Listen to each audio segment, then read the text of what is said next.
સંતરામ મંદિર વડોદરા કે જે વડોદરા શહેરના સલાટવાડા વિસ્તારમાં આવેલું છે તેના વાર્ષિક ઉત્સવની ઉજવણી આજે વસંત પંચમીના દિવસે કરવામાં આવી। ઉજવણીના ભાગરૂપે સાકર વર્ષા બોર વર્ષાની સાથે મહાપ્રસાદી ભંડારાનું આયોજન કરવામાં આવ્યું હતું।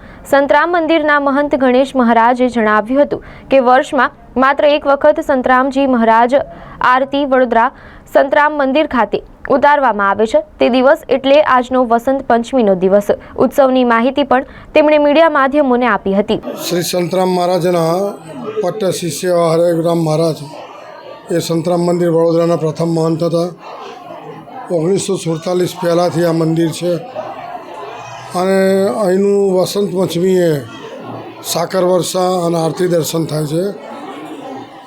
સંતરામ મહારાજની આરતી વર્ષમાં એક વખત ઉતારવામાં આવે છે અને એ સંસ્થાના જે કોઈ મહંત હોય એની આરતી ઉતારે અને શ્રી સંતરામ મંદિરની વિવિધ શાખાઓના જેટલા મહંતો છે સંતવૃંદ છે એ પણ પધારે છે, ભક્તો પણ ખૂબ પધારે છે।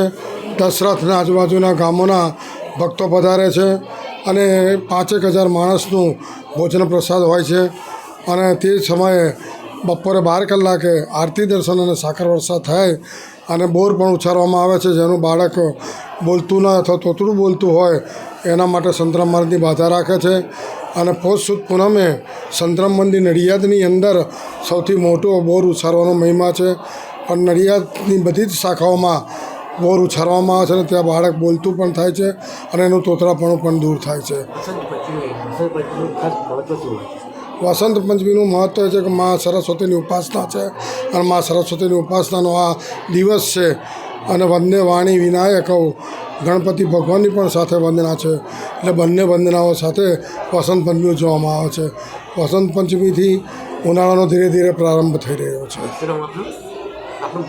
ગણેશદાસ મહારાજ શ્રી સંતરામ મંદિર ઉમરેઠ।